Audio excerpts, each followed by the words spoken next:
You may have trouble seeing it from the very first sight, but this here is the very latest Nissan Qashqai, the third generation of a car that de facto created a new sub-segment and now is going for a sub-segment. I'll try to explain that to you from behind the wheel. So, here I am behind the steering wheel of this brand new Nissan Qashqai.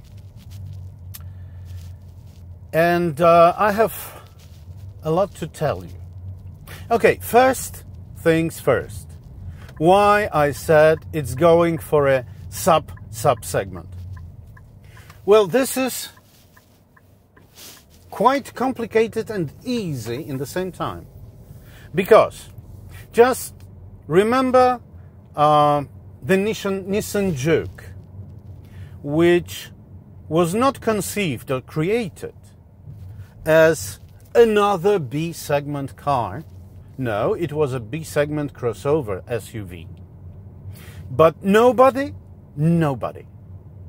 tried to make it a popular car. A car for people. I'm not going to use the word Volkswagen.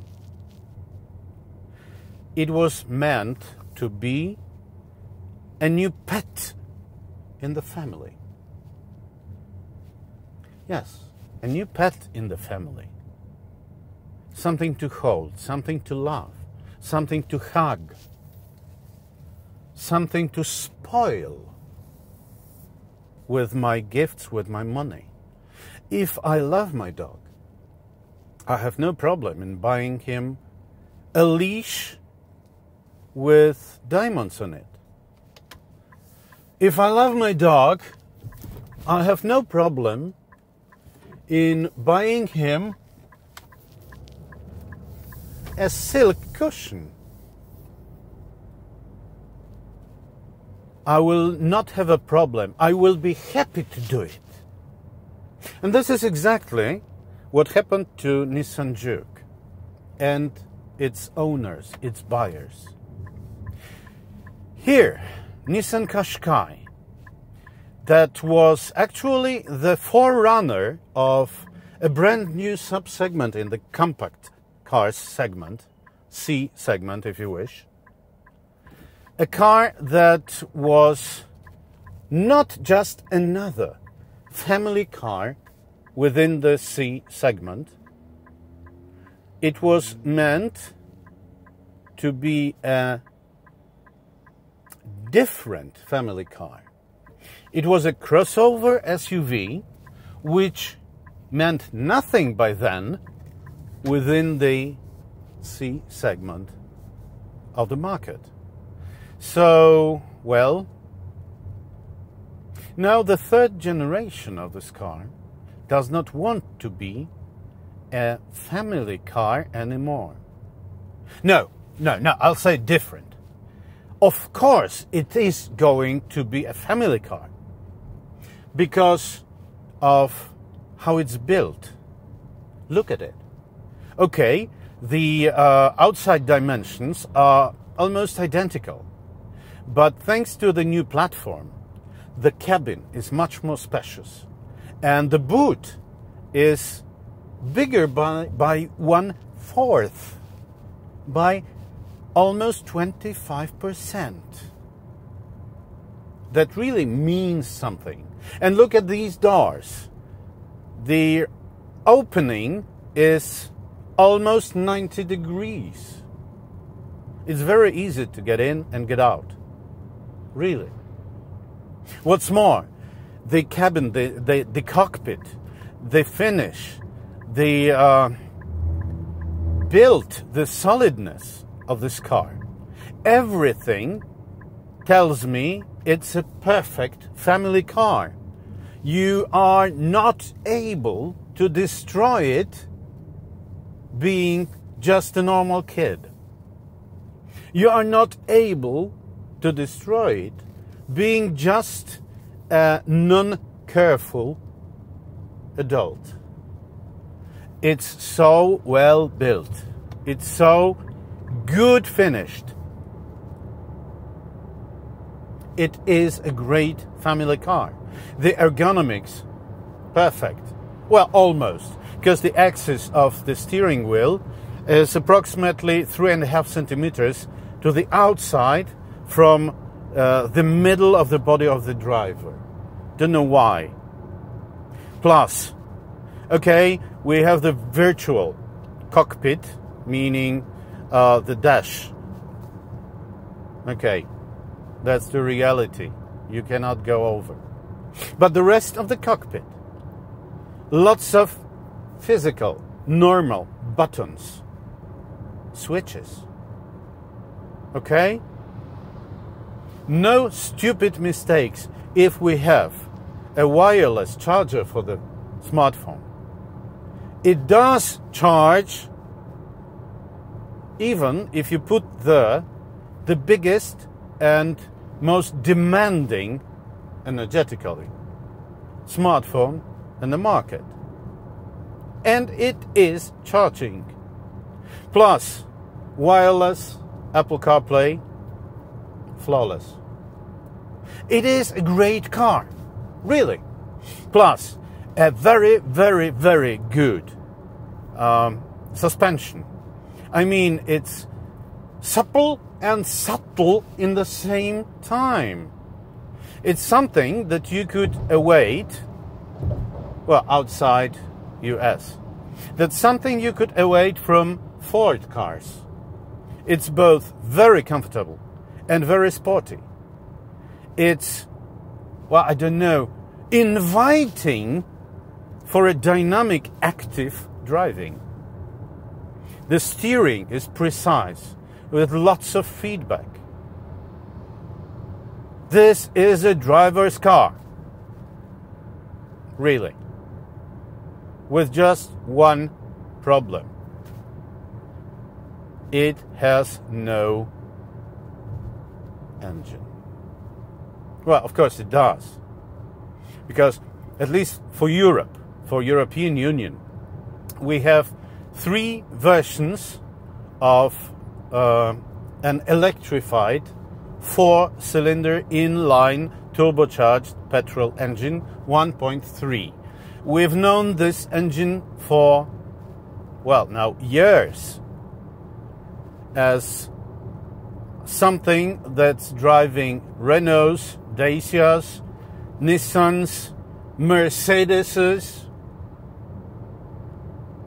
and it's a very, very good engine. Normally, if you find it in any other car, you get it with either a manual gearbox, 6-speed manual gearbox, or a 6-speed automatic double clutch gearbox. But this one here is available with a 6-speed manual with a gear shift mechanism. Not from Nissan, but from Renault or Dacia even. So, very, very far from what we normally associate with the legend of Nissan, of how gear shifting with a manual gearbox looks like in a Nissan car. But okay, it doesn't matter. You can get accustomed even to a mediocre gear shifting mechanism. Other than mechanical manual gearbox, you get here an automatic gearbox, but automatic other than dual clutch. This one here is a CVT, continuously variable transmission, which normally Nissan uses for its various models and very successfully.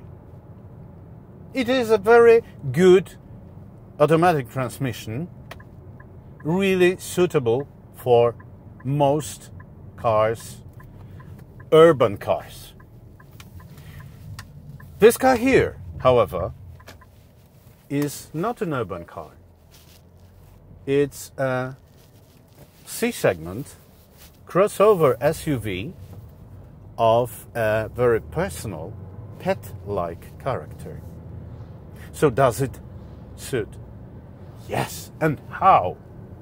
It is the best solution for this car, even if it's costly. It costs approximately 1/3 more than the 4x4 for this car. But it's worth. How? Well, the point is we have here a problem.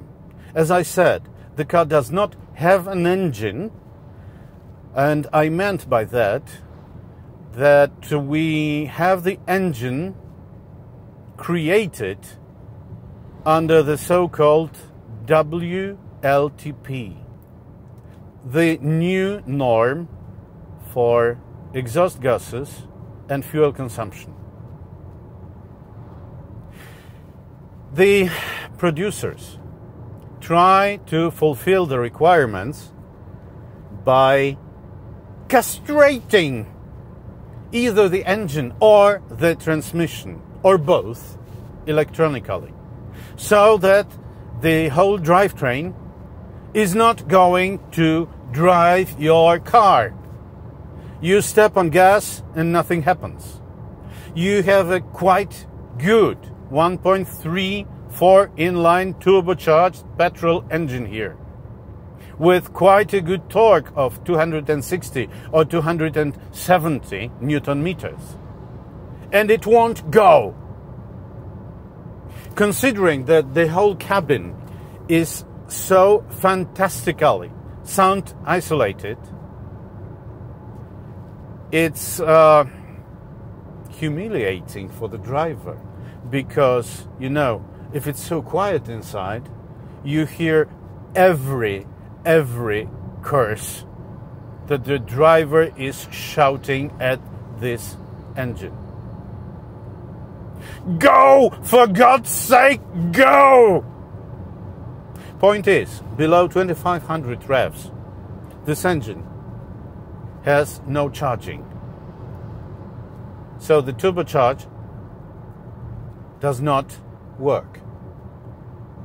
You have a turbo hole, just like in the 70s.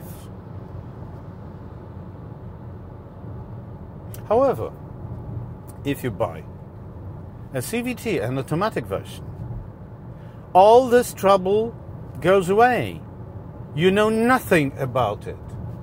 You just step on it and it starts. With the manual gearbox, it's different, because each time you try to start, each time you try to rev the car, each time you try to crank it, you have to be patient to wait for the response, which is a complete failure. I don't understand that. And I don't want to understand that. But of course, just like it was with Volkswagen cars, for at least 8 months now, it has been almost impossible to drive them normal way if they were with automatic gearbox. With the manual, it was all right, but with the automatic, no, forget it. But okay, the car got homologated, the car was legal, so now we leave the laboratory where we fulfilled all the requirements, and we go to the nearest dealer and we go, could you please update my software for the engine and gearbox? Of course I can. And you go out and you have a normal car. I think Nissan will have to do the same.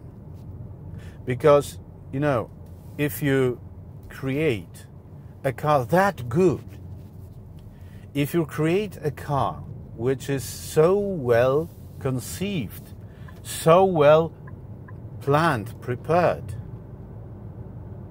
You don't just leave the customers without an engine.